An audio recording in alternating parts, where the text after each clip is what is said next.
week 6, last week. Woo, last week! Last video. This week we're going to be doing chapters 10 and chapters 13. Chapter 10 is about colonialism and chapter 13 is about globalization. So again, big topics, and we're going to try to get through them this week and early because we finish on Friday. And there is an extra, very short 4-page reading that builds on what we learned last week about living in the world of nation states. So again, as the layout dictates, we're having the main recap of week 5. So economy and politics. Food production strategies were adaptive economic systems. There is a correlation between the adaptive economic strategies and political systems.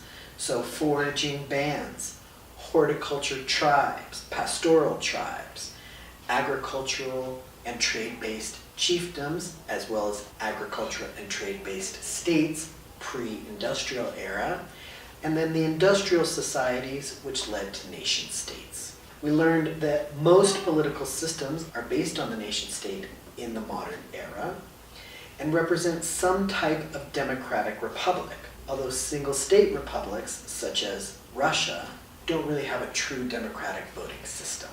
Most economic systems are a mixed economic system, which blend market economies or free market economies with command economies, which are social intervention systems. And similar religions function differently inside different political systems. This week we look at colonialism and globalization. These are huge topics, and in fact, when I teach this course in 16 weeks instead of 6, I actually divided the chapter on world systems and colonialism into 2 weeks. So this is just going to be really superficial.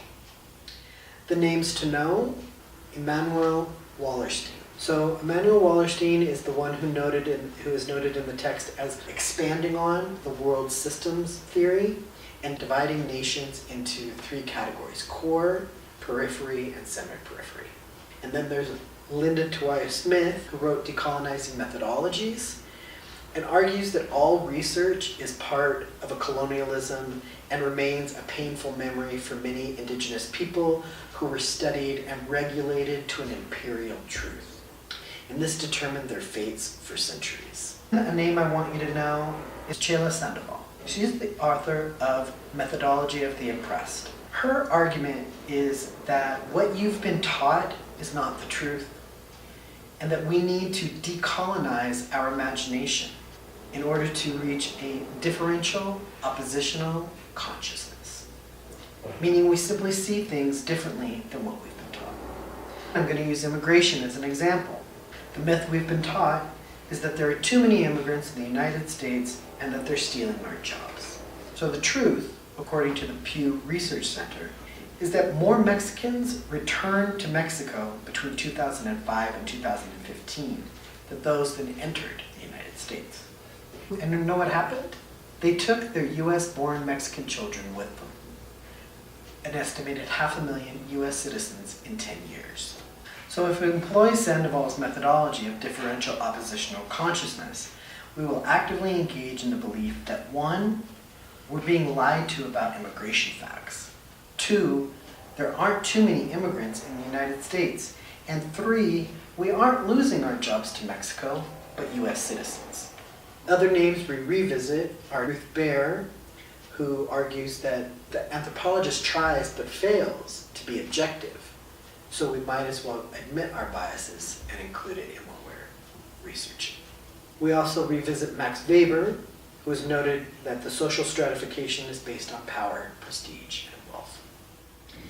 The videos this week will be very important to your final exam, so please don't skip them. Like the quizzes, you'll have 2 chances to take the final exam, the higher score being your last score. So when we talk about colonialism, we talk about the spread of more dominant nations into other areas. Now the fact is that truly isolated societies do not exist today and perhaps never existed. When I talked about economies last week, I mentioned that trade was always part of economic systems, even though we isolated them as foraging or pastoral or whatever. Trade is always going to be part of a system because it's always going to be interaction between other people. You're walking around and all of a sudden you bump into somebody, you're like, hey, nice necklace, can I borrow that? Or can I buy that? Can I trade for this? What do you need? So truly isolated societies never existed. But colonialism happened, and it's one country dominating other areas. In fact, when we talked about race being a social construction, gender being a social construction, kinship being a social construction, countries were actually a social construction as well. When colonialism happened, countries like Great Britain and France went into other territories where tribes, bands, chiefdoms already existed, and they said, hey, nobody lives here. I'm just going to mark this territory and call it Uganda. I'm going to mark this territory and call it South Africa. And that's how countries came into being. But they weren't independent countries. They were countries that were controlled by somebody else with or without somebody's permission. So we have imperialism, which is the policy of extending the rule of a nation or an empire over a foreign nation and taking control of this nation through what we call colonies. So the United States was a colonial system, was a colony of Great Britain. Before it had its revolution, it became its own independent state. Colonialism then is the political or social, economic, and cultural domination of a territory and its people by that foreign power. So even though it was a colony in the United States, those colonists dominated the indigenous people and forced them into assimilating to the culture of Christianity, of the government, of things like this. So again, talking about this colonization aspect, in a lot of ways, this is the first time that religions are entering a new area. And religious change in these areas are major forms of what is legitimizing oppression. It promotes ethnocide. It promotes slavery. It promotes forced assimilation. It promotes and legitimizes the oppression of the peoples who already live there. So the world system theory identifies social systems, like Max Weber says, based on wealth, power differentials, but it extends it beyond the individual and makes it into these states or nations that have these powers. Emmanuel Wallerstein divides the nations into the core, the periphery, and the semi-periphery. The core being the most powerful nations, the periphery being those nations that we're going to extract all of the natural resources from, and those semi-periphery that have like a little bit of extraction and a little bit of domination. A big contributing factor is this international trade. So while trade existed forever, now we have this massive international trade, and not just international trade, but international extraction of resources that's created a capitalist world economy.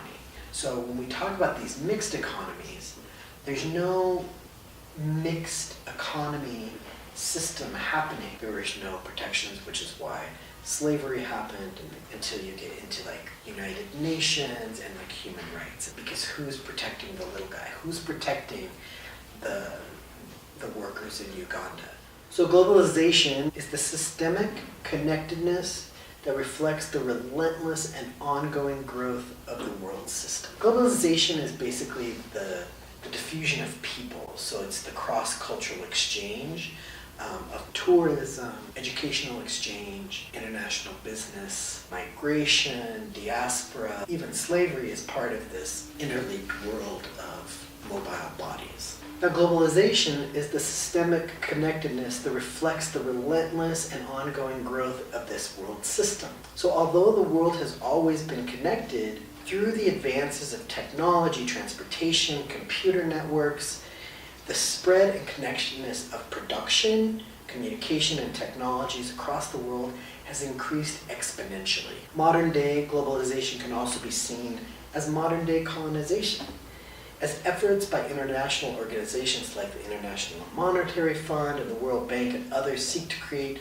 this global free market for goods and services.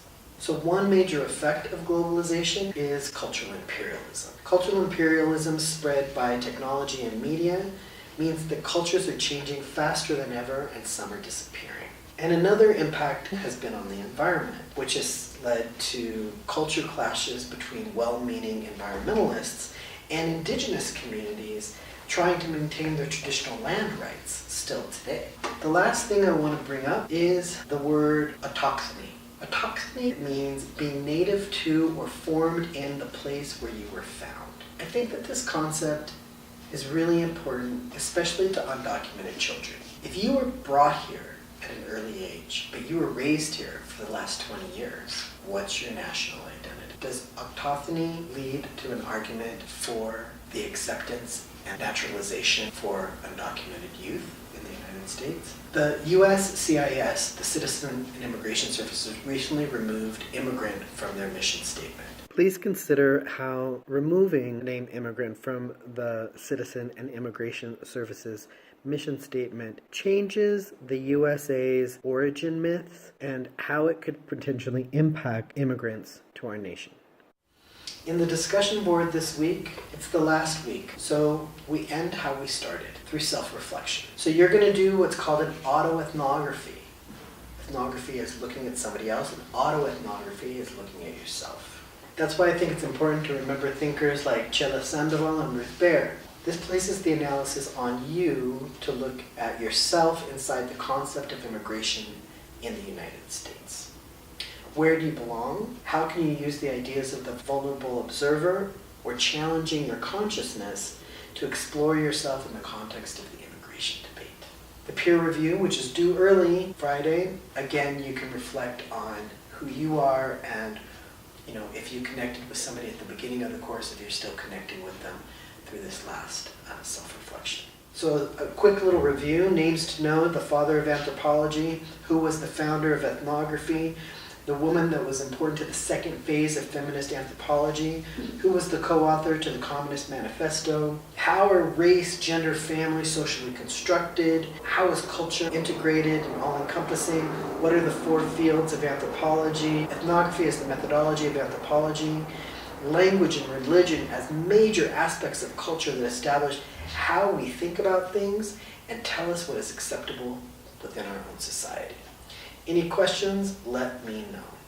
Everything now is due on Friday, July 27th. That's the last day of the course, final exam, peer review, anything. I'm really proud of everything you guys have accomplished in these short 6 weeks. I think you've done a really excellent job in your discussion boards and your quizzes. I hope that you've learned things that you will carry throughout your life. That's all. We're done.